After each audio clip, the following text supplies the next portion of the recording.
Beating के बारे में ही बात कर रहे थे। तो यहाँ पर ह्यूमन हार्ट है, ह्यूमन हार्ट 1 मिनट में बीटिंग क्या हो जाएगी, बीटिंग इज 72 टाइम्स पर मिनट। ठीक है, एक एडल्ट के अंदर। न्यूबॉर्न बेबी के अंदर, न्यूबॉर्न बेबी में कितनी हो जाएगी, 140 पर मिनट। चिल्ड्रन में हो जाएगी 100 पर मिनट। रैबिट में अप्रॉक्स कितनी होती है, 200 पर मिनट। और श्रू के अंदर ये कितनी होती है, 600 पर मिनट। अब जैसे कि हम इस वीडियो में हम बात कर रहे हैं कि हार्ट की वर्किंग किस तरह से होती है, तो पहला पॉइंट हमने इससे पिछले वाले वीडियो में देखा था कि बीटिंग ऑफ हार्ट, और उसी टॉपिक को हम आगे कैरी फॉरवर्ड कर रहे हैं। तो पहला पॉइंट हो गया बीटिंग ऑफ हार्ट, और सेकंड है कार्डियक साइकिल। तो कार्डियक साइकिल हमने अभी आपको बताया था कि कार्डियक साइकिल क्या है। ह्यूमन के अंदर कार्डियक साइकिल कितना हो जाता है, 0.8 सेकंड में पूरा हो जाता है। तो इसे निकालने के लिए इसे आप कैसे निकाल सकते हैं, जैसे कि हमारे एडल्ट के अंदर बीटिंग कितनी हो जाएगी, 72 टाइम्स पर मिनट। ठीक है, तो इसे आप कैसे निकाल सकते हैं, कार्डियक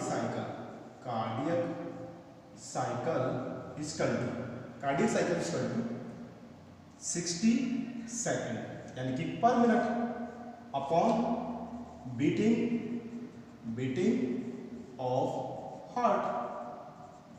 ठीक है, कितना हो गया, 60/72 कितना आएगा, 0.8 सेकंड। इसका मतलब ये हुआ कि हमारा हार्ट है, हमारा जो हृदय है, ठीक है, 0.8 सेकंड में एक चक्र पूरा कर लेता है। ठीक है, तो 0.8 सेकंड में पूरा एक चक्र पूरा कर लेगा, तो 60 सेकंड में कितने चक्र पूरे हो जाएंगे, 72।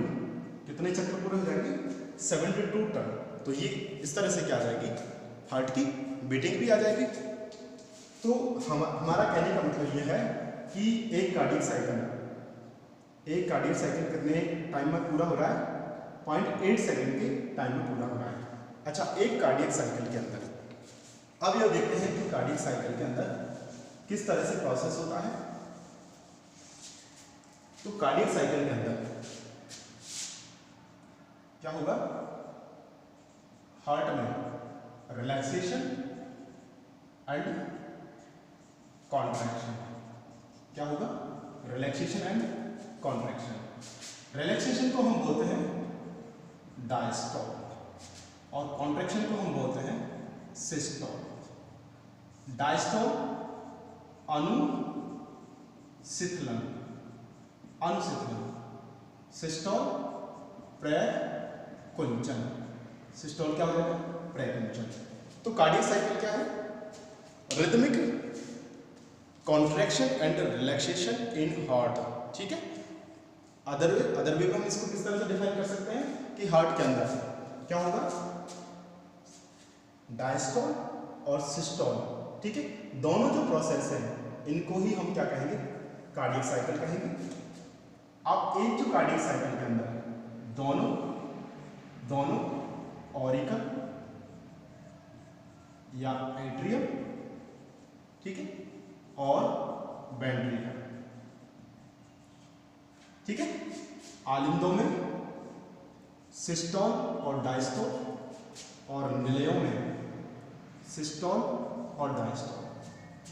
ये चारों जो प्रोसेस कंप्लीट हो जाएंगे, आलिंद में प्रकुंचन और आलिंदों में, ठीक है, अनुशीतलन। इसी तरह से निलयों में, दोनों निलयों में प्रकुंचन और दोनों निलयों में अनुशीतलन। जब ये चारों प्रोसेस पूरे हो जाएंगे तो एक कार्डियक साइकिल क्या हो जाता है, पूरा हो जाता है। एक कार्डियक साइकिल पूरा हो जाता है। तो इस डायग्राम की हेल्प से हम इसे समझ सकते हैं कि जैसे कि एक पूरा एक कार्डियक साइकिल हो गया, और ये कितने टाइम में पूरा होगा? 0.8 सेकंड के टाइम में पूरा हो जाएगा। ठीक है, तो इसे हमने 0.1 के 8 पार्ट में क्या कर दिया? डिवाइड कर दिया। और आउटर रीजन को हम ले लेते हैं, आलिंद के लिए, एट्रियम के लिए, और इनर रीजन को हम ले लेते हैं निलय के लिए, वेंट्रिकल के लिए, और पॉइंट 1, 2, 3, 4, 5, 6, 7 एंड 8 पार्ट में इसको हमने डिवाइड कर दिया। तो सबसे पहले जैसे कि जो सिस्टोल है, ठीक है, उसे हम इस तरह से डिनोट कर सकते हैं, और डायस्टोल है उसे हम इस तरह से डिनोट कर सकते हैं। हमें दोनों, एक कार्डियक साइकिल में हमें दोनों चीजें पढ़नी है, आलिंदों का प्रकुंचन और आलिंदों का अनुसिंचलन, निलयों का प्रकुंचन और निलयों का अनुसिंचलन। ठीक है, तो इसे हम शॉर्ट फॉर्मूले से भी लर्न कर सकते हैं कि कितने समय में आलिंदों का प्रकुंचन होगा और कितने समय में अनुसिंचलन होगा। इसी तरह से निलयों का प्रकुंचन और निलयों का अनुसिंचलन। ठीक है, इसे एक शॉर्ट फॉर्मूले से हम लर्न कर सकते हैं, 1735।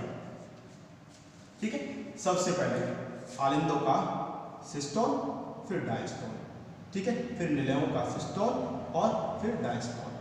इस फॉर्मूले से SDHD 1735। इसका मतलब ये हुआ कि आउटर रीजन क्या है? जैसे आउटर रीजन ये 0.1 सेकेंड के लिए, 0.1 सेकेंड के लिए आलिंदों का क्या होगा? सिस्टोल। 0.1 सेकेंड के लिए आलिंदों का सिस्टोल। ठीक है, और 0.2 से लेकर और 0.8 तक, इट मीन्स 0.7 सेकेंड के लिए, 0.7 सेकेंड के लिए आलिंदों का क्या होगा? अनुसिंचलन। ठीक है, सेकेंड ये निलयों के लिए हो जाएगा, 0.3 सेकेंड के लिए 1, 2 एंड ये 3, 0.3 सेकेंड के लिए निलयों का प्रकुंचन, और रिमेनिंग 1, 2, 3, 4, 5 ये किसके लिए हो जाएगा? निलयों के अनुसिंचलन के लिए हो जाएगा।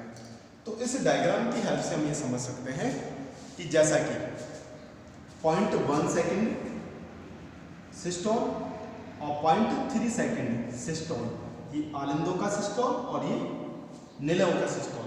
तो इसका मतलब ये हुआ कि हृदय अधिकांश समय किस अवस्था में रहता है? रिलैक्स अवस्था में रहता है। ठीक है, इसका मतलब ये हुआ 0.7 सेकेंड के लिए ये डायस्टोल है, और 0.5 के लिए इधर भी डायस्टोल है, 0.1 सेकेंड के लिए आलिंद क्या हो रहे हैं? सिस्टोल कर रहे हैं, और 0.3 सेकेंड के लिए निलय क्या कर रहे हैं? सिस्टोल कर रहे हैं। तो कम समय के लिए संकुचन होता है और अधिक समय के लिए, ठीक है, निलय यानी कि या आलिंद क्या होते हैं? रिलैक्स अवस्था में, विश्रांति अवस्था में, या किस में रहते हैं? अनुसिंचलन अवस्था में रहते हैं। ठीक है, तो इस पूरे कार्डियक साइकिल को हम समझने के लिए हमें चारों पॉइंट पढ़ने होंगे, सिस्टोल और डायस्टोल किसका? आलिंदों का। सिस्टोल और डायस्टोल किसका? निलयों का। तो सबसे पहले हम ले लेते हैं, सबसे पहले हम क्या ले लेते हैं? Atrium diastole.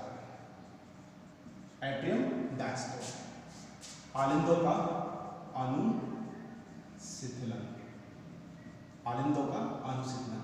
आलिंदों का अनुसिंचलन कितने समय के लिए रहेगा? 0.7 सेकंड के लिए रहेगा, 0.7 सेकंड के लिए रहेगा। तो इस स्थिति को भी हम क्या डायग्राम की हेल्प से समझ सकते हैं?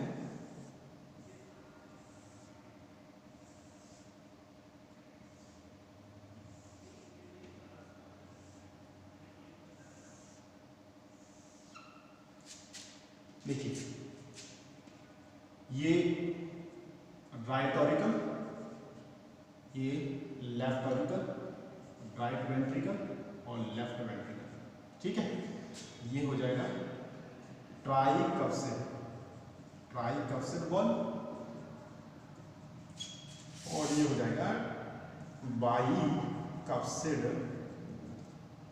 वॉल। क्लियर? देखिए सबसे पहले हम बात कर रहे हैं आलिंदों का अनुशीतलन। जब आलिंद किस अवस्था में रहते हैं? रिलैक्स अवस्था में रहते हैं, अनुशीतलन अवस्था में रहते हैं। उस समय अग्र महाशिरा और पश्च महाशिरा, ठीक है, एंटीरियर वेना केवा और पोस्टीरियर वेना केवा, ये दोनों शरीर के क्रम से अग्र भाग से और पश्च भागों से क्या लेकर आएंगे? डीऑक्सीजनेटेड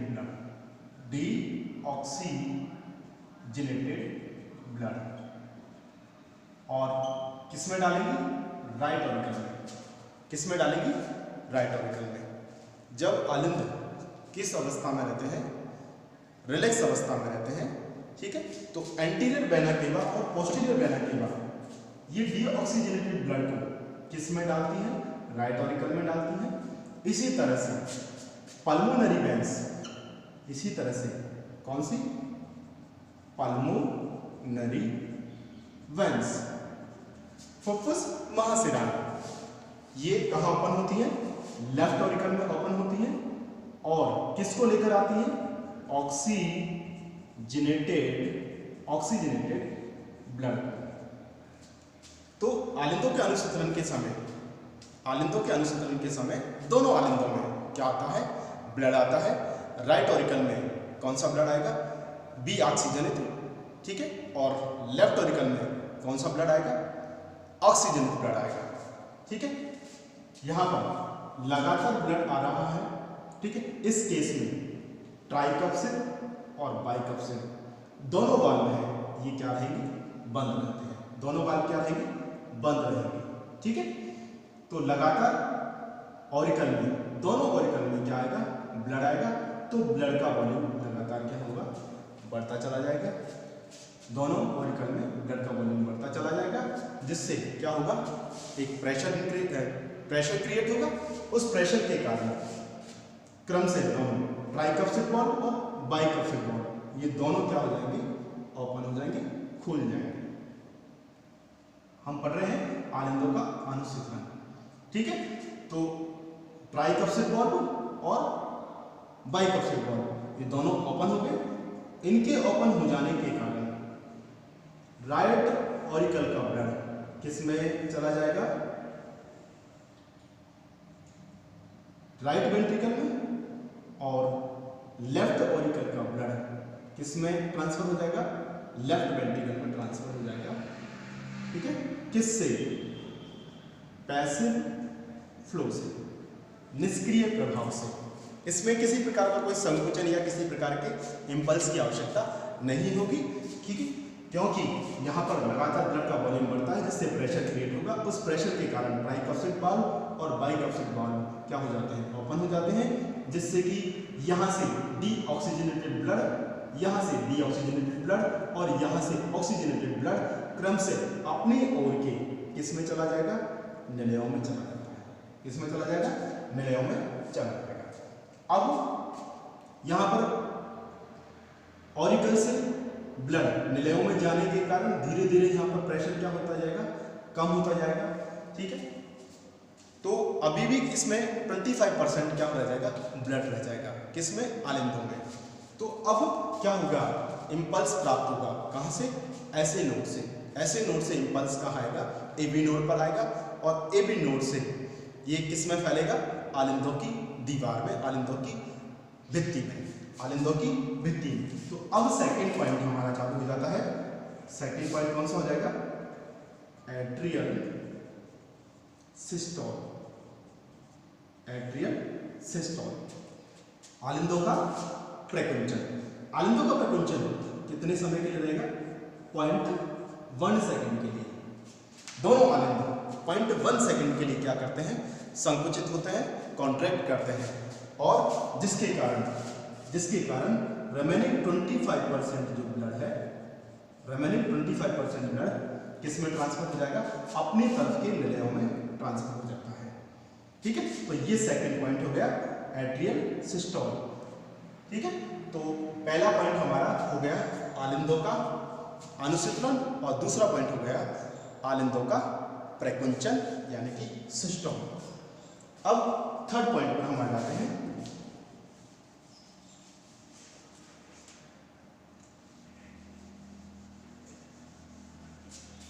थर्ड पॉइंट हमारा क्या है? Ventricular system. अब चूंकि हमें याद है कि वेंट्रिकल्स का सिस्टम कितने समय के लिए होगा? 0.3 सेकंड के लिए। कितने समय के लिए रहेगा? 0.3 सेकंड के लिए। ठीक है, इससे पहले हमने देखा था कि एट्रियल सिस्टोल में जो 25% ब्लड है किसमें आ गया? राइट वेंट्रिकल और लेफ्ट वेंट्रिकल में। अब वेंट्रिकल में लगातार ब्लड आ रहा है, कहाँ से? ऑरिकल से। तो वेंट्रिकल में लगातार जब ब्लड आएगा तो वेंट्रिकल क्या हो जाएंगे? ब्लड से भर जाएंगे। ठीक है, इनमें ब्लड का क्या होगा? प्रेशर क्रिएट हो जाएगा। इस प्रेशर के कारण दोनों ट्राइकप्सिड वॉल और बाइकप्सिड वॉल ये दोनों क्या हो जाते हैं? बंद हो जाते हैं। दोनों क्या हो जाएंगे? बंद हो जाएंगे। ठीक है, और ट्राइकप्सिड वॉल और बाइकप्सिड वॉल बंद हो गए। ठीक है, लेकिन अर्धचंद्राकार कपाट सेमीलुनार वॉल ये कहां पर प्रेजेंट है? एक तो पल्मोनरी एरोटा के अंदर और एक सिस्टेमेटिक एरोटा के अंदर। तो ये तो हो गई पल्मोनरी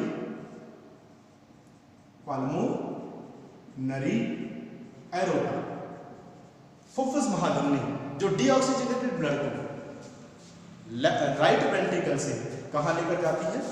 लंग्स को लेकर जाती है। और यहां पर कौन सी है? कैरोटिक सिस्टेमिक एरोटा। ठीक है, ये कैरोटिक सिस्टेमिक एरोटा। तो यहां पर क्या है? सेमिलुनर। ये सिस्टेमेटिक एरोटा हो गई, ये पल्मोनरी एरोटा हो गई, और इन दोनों की ओपनिंग पर क्या पाए जाते हैं? सेमिनुलर वॉल पाए जाते हैं, अर्धचंद्राकार कपाट पाए जाते हैं। तो अब यहाँ पर ब्लड का वॉल्यूम बढ़ गया। वेंट्रिकल में ब्लड के वॉल्यूम बढ़ने के कारण ट्राइकप्सिड और बाइकप्सिड वॉल बंद हो गए, लेकिन सेमिनुलर वॉल क्या हो जाएंगे? ओपन हो जाएंगे। ठीक है, तो ब्लड किस में एंटर करेगा? राइट वेंट्रिकल का ब्लड फुफ्फुस महाधमनी में, और लेफ्ट वेंट्रिकल का ब्लड किस में एंटर करता है? सिस्टेमिक एरोटा के अंदर एंटर करता है। ठीक है, और दोनों वेंट्रिकल क्या करेंगे? एक साथ कॉन्ट्रैक्ट करेंगे। दोनों वेंट्रिकल क्या करेंगे? एक साथ संकुचित होंगे। ठीक है, जिससे कि इनका पूरा ब्लड इसमें एंटर कर जाएगा, अपनी ओर की महाधमनी के अंदर एंटर कर जाता है। ठीक है, और ये सिस्टोल कितने सेकंड के लिए रहेगा? 0.3 सेकंड के लिए रहेगा। जैसे कि अभी हमने देखा था कि इम्पल्स ऐसे नोड से किस पर आया? एबी नोड से किस पर जाएगा? बंडल ऑफ हिल्स पर, और बंडल ऑफ हिल्स से किस पर जाता है? पुरकिंजी फाइबर पर। ठीक है, तो पुरकिंजी फाइबर किस में फैला हुआ है? ये निलयों की दीवार में। तो इम्पल्स जब निलयों की दीवार में आ जाता है तो दोनों निलय एक साथ क्या करते हैं? कॉन्ट्रैक्ट करते हैं, जिससे निलय के अंदर प्रेजेंट जो ब्लड है वो किसमें प्रवेश कर जाता है? महाधमनियों में। कौन कौन सी महाधमनी? फुफ्फुस महाधमनी और ग्रीवाधायक धमनी 4। ठीक है, तो फुफ्फुस महाधमनी ब्लड को लेकर कहाँ जाएगी? लंग्स को लेकर जाएगी, फेफड़ों को लेकर जाएगी, और ग्रीवाधायक धमनी 4 ब्लड को कहाँ लेकर जाएगी? शरीर के समस्त अंगों को लेकर ये जाती है। ठीक है, तो ये थर्ड पॉइंट हमारा हो गया ventricle system. Fourth point ventricular diastole. ये कितने समय के लिए होगा? 0.5 सेकंड समय के लिए। 0.5 सेकंड समय के लिए। अब जब निलयों का ब्लड कहाँ चला गया? अपनी ओर की महाधमनियों में चला गया, तो यहाँ पर क्या हो जाएगा? प्रेशर कम हो जाएगा। यहाँ पर प्रेशर कम हो जाएगा तो दोनों अर्धचंद्राकार कपाट क्या हो जाएंगे? बंद हो जाएंगे। किस समय? निलयों के अनुशीतलन के समय। अनुशीतलन के समय क्या होगा कि दोनों निलयों में क्या होगा, रक्त का दाब, ब्लड प्रेशर, रक्त का वॉल्यूम क्या हो जाएगा, कम हो जाएगा, जिससे अर्धचंद्राकार कपाट बंद हो जाएंगे। अर्धचंद्राकार कपाट क्या हो जाएंगे, बंद हो जाएंगे। और इस स्थिति में ये ट्राइकप्सिड वॉल्व और बाइकप्सिड वॉल्व भी क्या रहते हैं, बंद रहते हैं। इस स्थिति में ट्राइकप्सिड वॉल्व और बाइकप्सिड वॉल्व भी क्या रहते हैं, बंद रहते हैं, क्योंकि उस समय, ठीक है, इस समय क्या होगा, राइट ऑरिकल और लेफ्ट ऑरिकल ये दोनों अग्र महाशिरा और पश्च महाशिराओं से क्या करते हैं, ब्लड प्राप्त करते रहते हैं। ठीक है, जब दोनों ऑरिकल क्या हो जाएंगे, ब्लड से भर जाएंगे, तो उसके बाद में क्या होगा, ट्राइकप्सिड और बाइकप्सिड वॉल्व ओपन होंगे और ब्लड वापस किसमें आने लगेगा, अपनी तरफ के वेंट्रिकल में आने लगेगा। तो ये हमारा पॉइंट हो जाएगा वेंट्रिकुलर डायस्टोल। तो वेंट्रिकुलर डायस्टोल में क्या होगा, यहाँ पर ब्लड का वॉल्यूम कम होने के कारण ये सेमिनुलर वाल्व और ट्राइकप्सिड और बाइकप्सिड वाल्व ये क्या हो जाते हैं, बंद हो जाते हैं। तो ये पूरा जो कंप्लीट क्या है, कार्डियक साइकिल है। तो कार्डियक साइकिल में दोनों आलिंदों का सिस्टोल और डायस्टोल और दोनों निलयों का सिस्टोल और डायस्टोल, ये कंप्लीट प्रोसेस ही क्या होता है, कार्डियक साइकिल होता है। ठीक है, अब इसी टॉपिक में हमारा है अगला टॉपिक है डबल सर्कुलेशन, दोहरा परिसंचरण। दोहरा परिसंचरण क्या है?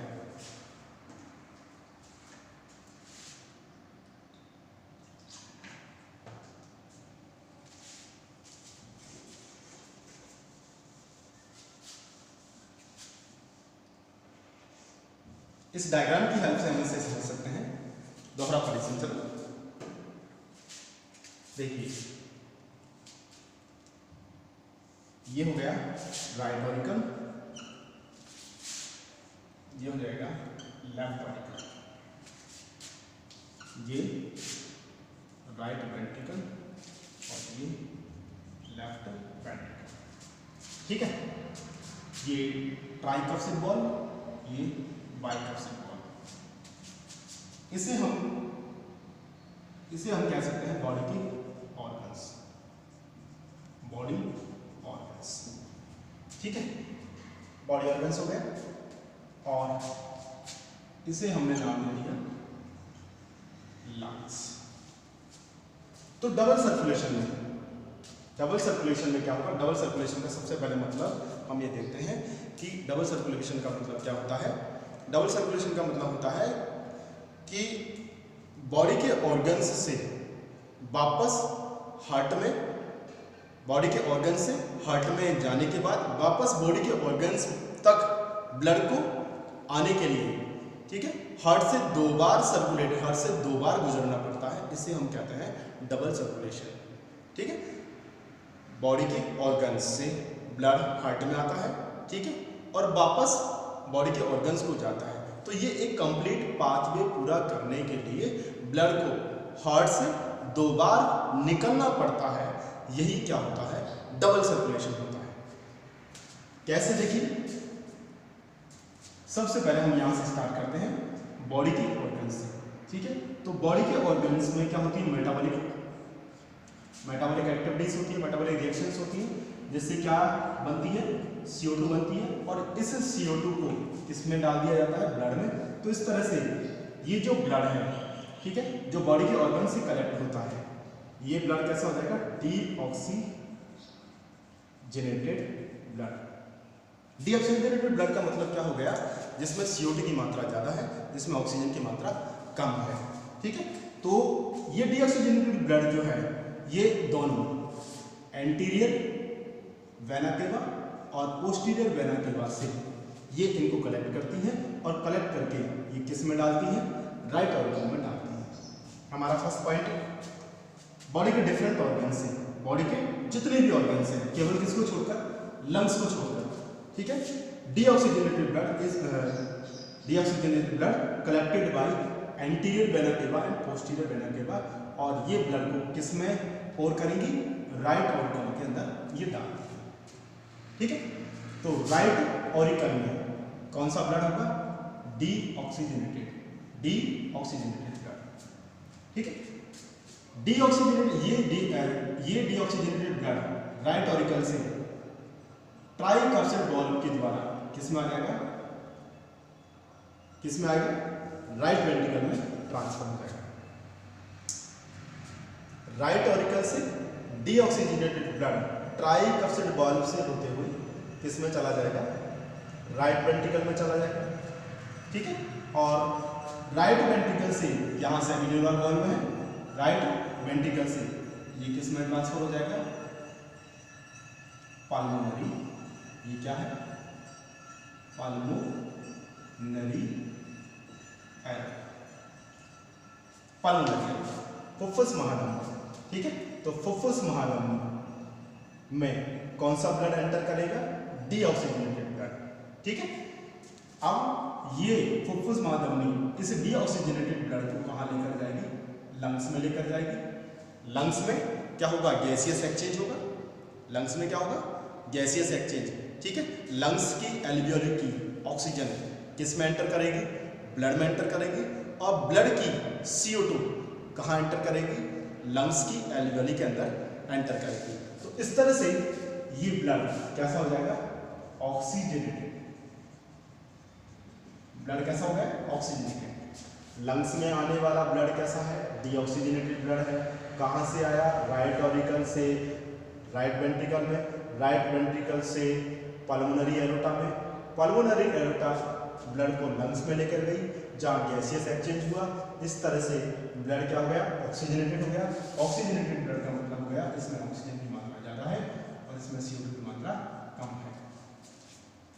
लंग्स से क्या आएंगी, पल्मोनरी वेन्स। लंग्स से क्या आएंगी, पल्मोनरी वेन्स। ये दो पॉइंट हम इनके बारे में भी बात करेंगे, इंपॉर्टेंट पॉइंट रहेंगे, पल्मोनरी वेन। और ये ऑक्सीजनेटेड ब्लड को लेकर कहाँ आती हैं, लेफ्ट ऑरिकल में। किस में लेकर आएगी, लेफ्ट ऑरिकल में ही ब्लड को लेकर आती है। ठीक है, लेफ्ट ऑरिकल से ये ऑक्सीजनेटेड ब्लड बाइकप्सिड वाल्व से किस में आ जाएगा, लेफ्ट वेंट्रिकल में आ जाता है। और लेफ्ट वेंट्रिकल से ये किस में एंटर करेगा, कैरोटिक सिस्टमिक एरोटा। कैरोटिक सिस्टमिक एरोटा इस ऑक्सीजनेटेड ब्लड को, ये क्या है, कैरोटिक सिस्टमिक एरोटा। इस ब्लड, कौन से ब्लड को, ऑक्सीजनेटेड ब्लड को बॉडी के डिफरेंट ऑर्गन्स को लेकर जाती है, डिफरेंट ऑर्गन्स को ये सप्लाई करती है। तो देखिए, बॉडी के ऑर्गन से ब्लड सर्कुलेट करता हुआ पहले हार्ट के किस रीजन में आया, राइट रीजन में आया, राइट पार्ट में आया। ठीक है, यहाँ राइट पार्ट में आ गया। ठीक है, पहले राइट ऑरिकल में, फिर राइट वेंट्रिकल में।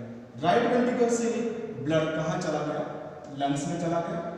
लंग्स से वापस ब्लड कहाँ पर आ गया, हार्ट के लेफ्ट पार्ट में आ गया।